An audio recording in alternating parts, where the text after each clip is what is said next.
fasting. Fasting is usually what we talk about as we work our way through Lent. And you know, we beat that poor old horse to death. So let me say this.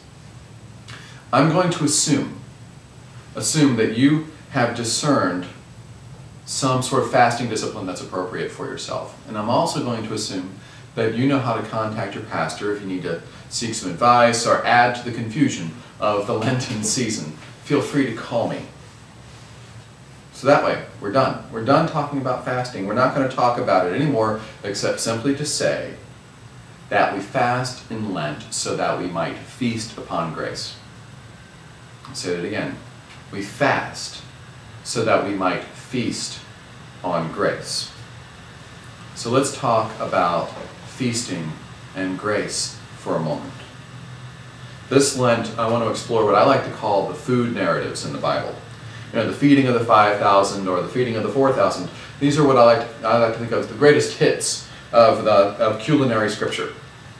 You know, and we'll also discuss some of the B-sides. For those of you who don't know what a B-side is, there used to be a record about this big, and it's called a 45, and had an A-side and a B-side. The A-side was often the more popular tune, the B-side came along with, but every now and then a B-side would come out and surprise people. The scripture we have today about Jesus dining with the Pharisees is one of those B-side scriptures. Now, since we're using culinary metaphor, we're going to pair these scripture passages with Psalms. It's important to remember, I think, that Jesus did not emerge out of the ether. He was reared in a school of thought and a tradition. He learned about prayer and grace in part because he prayed the Psalms. So we'll explore what the Psalms have to say about grace.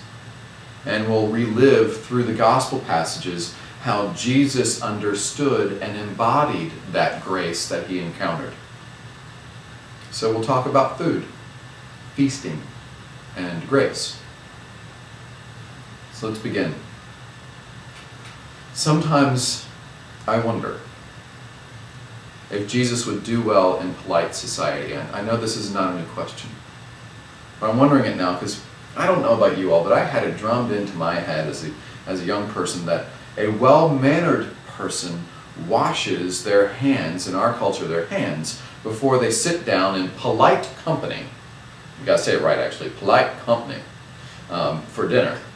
It's polite. It's sanitary. It's basic good hygiene.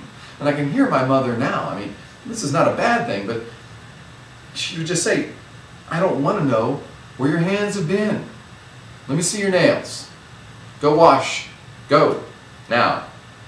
And I would be shooed away from the table until I was once again fit for polite company. Hear this passage from our gospel reading this morning. The Pharisee was amazed to see that Jesus did not first wash before dinner.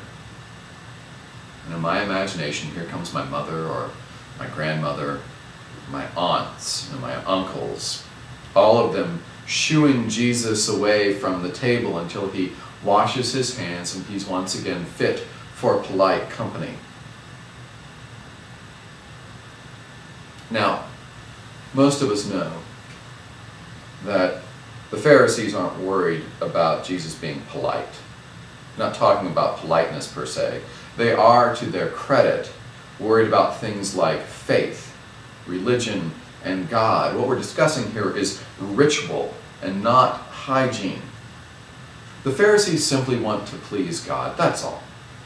And I think this is why Jesus gets so bent out of shape. He knows this about them, and it just upsets him even more. The Pharisees are offended because he didn't wash? Is this what they think about God? That's offensive? People are starving in Jerusalem, and you're offended that I didn't wash my hands? Let's put it in our culture. Or is that what you're offended about? You've got to be kidding me. You tithe mint and rue and herbs of all kinds and neglect justice and the love of God. It is these things that you ought to have practiced without neglecting the others. Jesus says the rituals are fine. The rituals have an honored place, but if justice is not done, if God is not loved by those who profess to be God's people, well, you simply cannot wash your hands often enough to be rid of that kind of dirt. Pro forma faith is no faith at all. Liturgy of any kind, I don't care if it's Catholic or Baptist, Quaker, Moravian, from the Kiwanis Club, if you can't take liturgy and justice and the love of God as a complete set, you're missing the point. One is impossible without the other two. The Pharisees and the followers of Christ believed a lot of the same things. This is why it's so hard. Some scholars postulate that one of the reasons that they seem to beat each other's throats constantly is because they are so much alike. They're like siblings trying to differentiate themselves from one another. It's important to recognize this because Jesus did not beg the Pharisees to stop washing before dinner.